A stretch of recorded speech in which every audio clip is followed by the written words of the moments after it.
Dear students, हम पढ़ रहे थे फर्टिलाइजेशन और मैकेनिज्म ऑफ फर्टिलाइजेशन में हम पढ़ चुके हैं अप्रोच ऑफ स्पर्मेटोजोआ टू ओवा, capacitation and contact, acrosomal reaction and penetration, और फोर्थ स्टेप हम पढ़ रहे थे एक्टिवेशन ऑफ ओवम, जिसमें मैंने आपको बताया था कि जैसे ही स्पर्म एग प्लाज्मा मेम्ब्रेन के साथ में संयुक्त होता है वैसे ही दोनों की मेम्ब्रेन्स आपस में जुड़ जाती है और अंडाणु के कोशिका द्रव्य में कई सारे परिवर्तन होते हैं जिनको संयुक्त रूप से एक्टिवेशन ऑफ ओवम कहते हैं।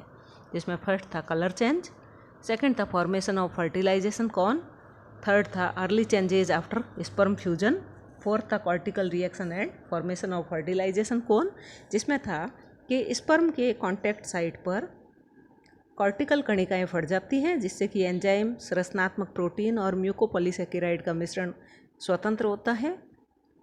कॉर्टिकल ग्रेन्यूल्स की झिल्ली अंडाणु की प्लाज्मा झिल्ली के साथ में संयुक्त हो जाती है। कॉर्टिकल कणिकाओं का एक एंजाइम अंडाणु की पृष्ठ सतह पर उपस्थित स्पर्म रिसेप्टर शुक्राणुग्राही ग्लाइकोप्रोटीन को रूपांतरित कर देता है जिससे कि पॉलीस्पर्मी को रोका जा सके।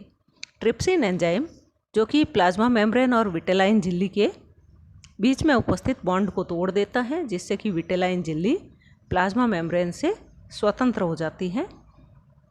कॉर्टिकल कणिकाओं का म्यूकोपॉलीसेकेराइड के कारण वाटर ऑस्मोसिस होता है जिससे कि विटेलाइन मेम्ब्रेन और प्लाज्मा मेम्ब्रेन के बीच में स्पेस बन जाता है, रिक्त स्थान बन जाता है जिसको पेरीविटेलाइन स्पेस कहते हैं।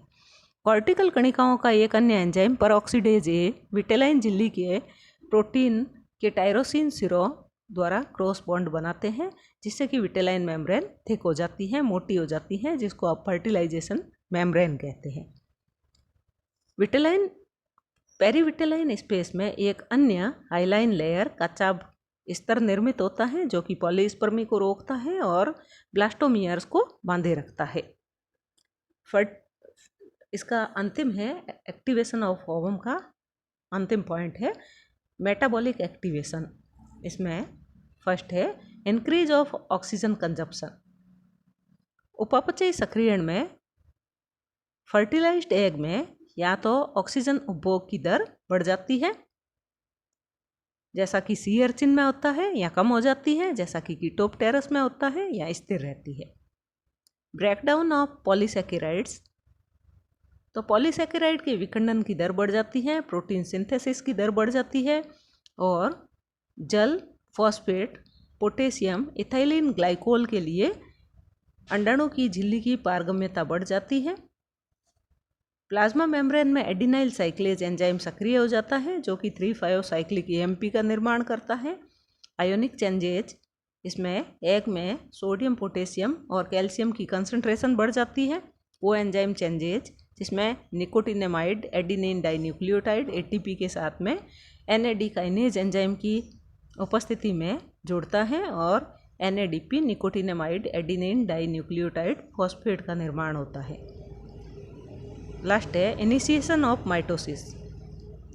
शुक्राणु के प्रॉक्सिमल सेंट्रियोल की सहायता से माइटोटिक स्पिंडल का निर्माण होता है जिससे कि मियोटिक डिवीजन सेकंड जो कि मेटाफेज सेकंड में अवरुद्ध हुआ था वो अब संपूर्ण होता है और अंडाणु में डीएनए सिंथेसिस की रेट बढ़ जाती है। लास्ट है step fusion of gametic pronuclei, युग्मकों के प्राकेंद्रकों का संलयन। ज़्यादातर जंतुओं में स्पर्म जब अंडाणु में प्रवेश करता है तो स्पर्म की टेल ओवम से बाहर ही रह जाती है, लेकिन मैमल्स में संपूर्ण शुक्राणु अंडाणु के अंदर प्रवेश करता है। ओवम में प्रवेश करने के बाद में शुक्राणु 180 डिग्री के एंगल पर घूम जाता है जिससे कि प्रॉक्सिमल सेंट्रियोल या समीपस्थ तारकाय आगे की तरफ और न्यूक्लियस या केंद्रक पीछे की तरफ स्थित हो जाता है। जहाँ से शुक्राणु अंडाणु में प्रवेश करता है उसको पेनिट्रेशन पथ या भेदन पथ कहते हैं। शुक्राणु की केंद्रक झिल्ली नष्ट हो जाती है और क्रोमेटिन का गुणसूत्रीय रूप समाप्त हो जाता है और बाहर की तरफ एक नए आवरण का निर्माण होता है। शुक्राणु का सेंट्रियोल विभाजित हो जाता है और एस्टर का निर्माण करता है। और इसका केंद्रक अब अंडाणु के केंद्रक के साथ में मिलकर के 2n संरचना या द्विगुणित संरचना का निर्माण करता है, जिसको जाइगोट कहते हैं या जिसको युग्मनज कहते हैं। और इसमें विदलन विभाजन शुरू होते हैं। जैसा कि डायग्राम में बताया गया है, जैसे ही शुक्राणु अंडाणु में प्रवेश करता है, जिस स्थान से प्रवेश करता है, तो प्रवेश करते ही यह एक पथ की तरफ चलता है। तो प्रवेश करने वाले पथ को पेनिट्रेशन पथ कहते हैं।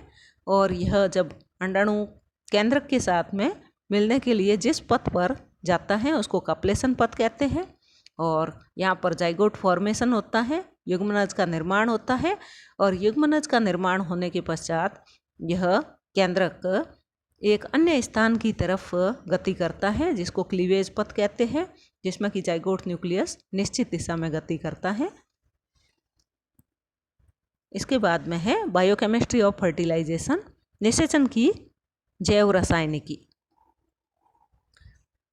अर्ली चेंजेज पॉलीस्पर्मी को रोकने की घटना होती है। जैसे ही एक शुक्राणु अंडाणु में प्रवेश करता है, तो वैसे ही अंडाणु की कोशिका झिल्ली में कुछ प्रकार के परिवर्तन होते हैं, जो कि मिलकर के पॉलीस्पर्मी को रोकते हैं। जैसे सोडियम इनफ्लो बढ़ जाता है, जिससे कि पीएच का मान बढ़ जाता है, जिससे कि एंजाइम एक्टिव हो जाते हैं। एंडोप्लाज्मिक रेटिकुलम के द्वारा कैल्शियम आयन मुक्त होते हैं, जो कि कॉर्टिकल कणिकाओं को फटने के लिए प्रेरित करते हैं। इसी के साथ में calcium ion NAD+ kinase enzyme को एक्टिव करते हैं, जो कि NAD+ को NADP+ में कन्वर्ट करते हैं, जो कि वसा संश्लेषण में महत्वपूर्ण भूमिका निभाते हैं। और ये सारे के सारे मिलकर के शुक्राणु के अंडाणु में प्रवेश के 60 सेकंड के भीतर भीतर अंडाणु में बाहर की तरफ निषेचन झिल्ली का, निषेचन कला का निर्माण करते हैं। सेकंड है लेट चेंजेज, विलंबित परिवर्तन। यदि कैल्शियम आयन की मात्रा बढ़ जाती है तो पीएच का मान कम हो जाता है। प्रोटीन सिंथेसिस और DNA सिंथेसिस रेट दोनों ही इसके कारण बढ़ जाती है। अगर कैल्शियम आयन का मान अधिक हो जाता है और पीएच का मान कम हो जाता है, तो अंडाणु में प्रोटीन और DNA सिंथेसिस की रेट बढ़ जाएगी। पीएच का मान अधिक होने पर सोडियम आयन का सेकेंडरी इनफ्लक्स होता है, जिससे कि सोडियम आयन अंदर की तरफ प्रवेश करते हैं और हाइड्रोजन आयन बाहर की तरफ प्रवेश करते हैं, या इन दोनों में विनिमय होता है। फर्टिलाइजेशन के बाद में DNA और प्रोटीन सिंथेसिस एक महत्वपूर्ण घटना है।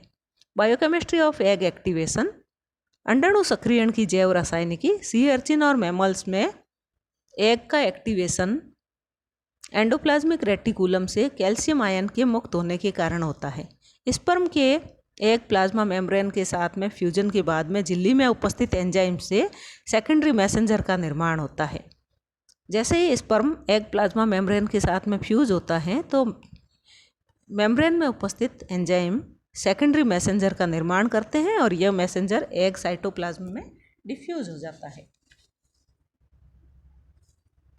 व्हिटेकर और इरविन के अनुसार IP3 inositol 1,4,5 triphosphate calcium ion के रिलीज होने से संबंधित होता है। फर्टिलाइजेशन के समय IP3 कैल्शियम आयन को निर्मुक्त करने में सहायक होता है और IP3 का संश्लेषण फॉस्फोलाइपेज C एंजाइम के द्वारा होता है।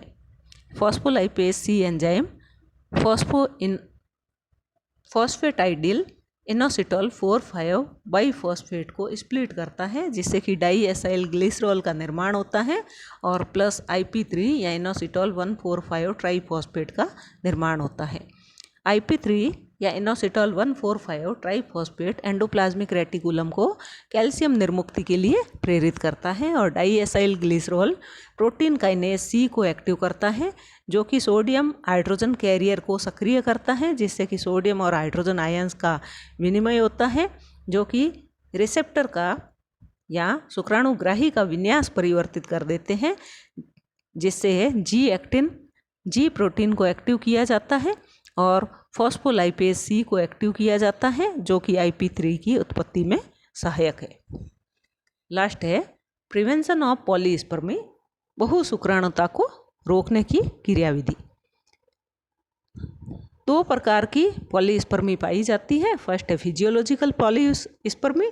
यह पॉलीलेसिथल एग्स में सामान्य रूप से पाई जाती है। पॉलीलेसिथल एग्स जैसे कि इंसेक्ट, एलेज्मोब्रैंक, यूरोडेल्स, रेप्टाइल्स और बर्ड्स में पाए जाते हैं। इनमें पॉलीस्पर्मी एक नॉर्मल फिनोमिना है, लेकिन केवल एक स्पर्म का न्यूक्लियस ही अवम न्यूक्लियस के साथ में फ्यूज होता है।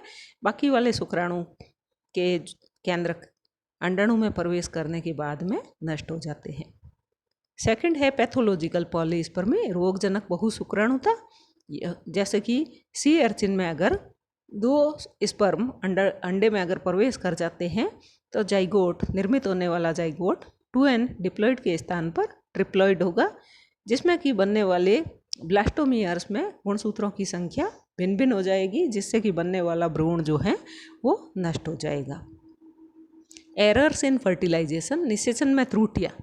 निषेचन में कई प्रकार की त्रुटियाँ पाई जाती हैं, जिसमें से फर्स्ट है पॉलीस्पर्मी, बहुशुक्राणुता।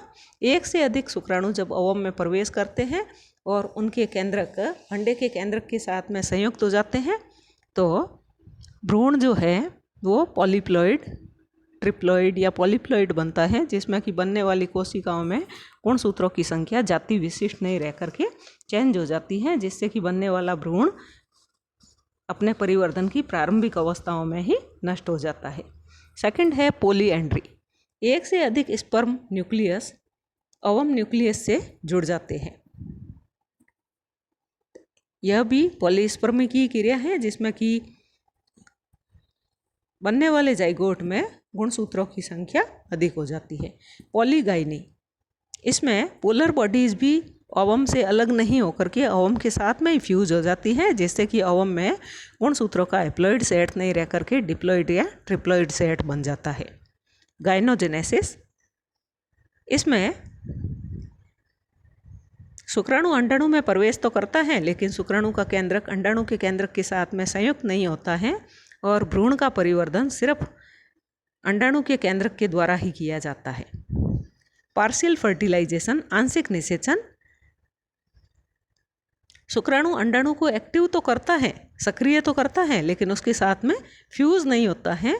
शुक्राणु का केंद्रक अंडाणु के केंद्रक के साथ में जुड़ता नहीं है और विदलन की प्रक्रिया प्रारंभ होने के बाद में शुक्राणु का केंद्रक बनने वाली किसी एक ब्लास्टोमियर या कोरक खंड के साथ में फ्यूज हो जाता है, तो इसको आंशिक निषेचन कहते हैं। एंड्रोजेनेसिस, अंडे का केंद्रक निष्क्रिय हो जाता है, सिर्फ मेल न्यूक्लियस या शुक्राणु का केंद्रक ही परिवर्धन की प्रक्रिया में भाग लेता है, तो इस प्रक्रिया को एंड्रोजेनेसिस कहते हैं। Thank you.